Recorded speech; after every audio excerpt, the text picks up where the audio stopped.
A lot of inexperienced investors look at investing as a bit of a game, jump onto the app, invest in some shitcoin or meme coin or something like that, or even when they're investing in shares, they just jump on the latest trend. I pay exorbitant prices with no real thought about what's this thing actually worth. And that's the guide you should be using to when you invest. What is this thing actually worth? Which might be hard, and it can be sometimes, especially for shares, large companies, that sort of thing. But as a guide, you can look at an investment property and you can say, well, if I want to pay $1 million for this thing, what's the yield on it? If I'm getting $60,000, $80,000 a year rent, then it might be a pretty good investment. I mean, that's one metric to use. There are others like location, growth prospects, that sort of thing. And we can use that to assess the value of an investment property. Similarly, if it's $2 million for the same yield, you probably go, that's not a good yield, so I'm not going to buy it. Similarly with shares or companies, you can look at them and go, well, I'm going 8% dividend yield. That sounds pretty bloody good, and it's got good growth prospects and an in-demand product, and there's a lack of competition around. So I really think it's a good deal to invest in these guys. You might still be wrong, but you can eliminate a lot of the risk with diversification.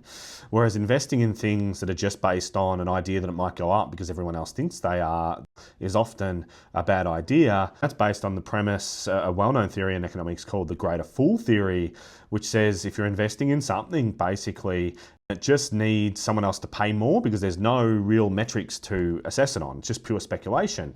A good example of that is from the 1600s in the Netherlands, where they're well known as the Dutch tulip craze, where for a 3-4 year period, people were paying the price of a small mansion for tulip bulbs. The market built up to crazy heights. Everyone thought it was going to last forever. These things are worth something. And then all of a sudden it crashed and caused a lot of carnage in the markets.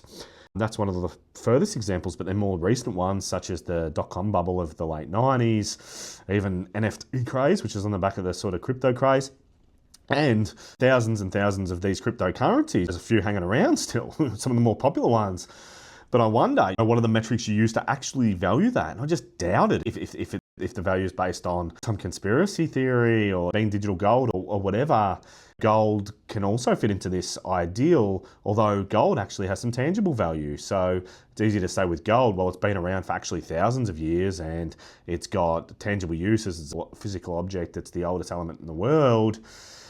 But I prefer to stick to the area of tangibility, valuation-based payments for assets, not just pure speculation because you think a greater fool will come along and pay more. That always ends in a bit of a burst. What do you reckon?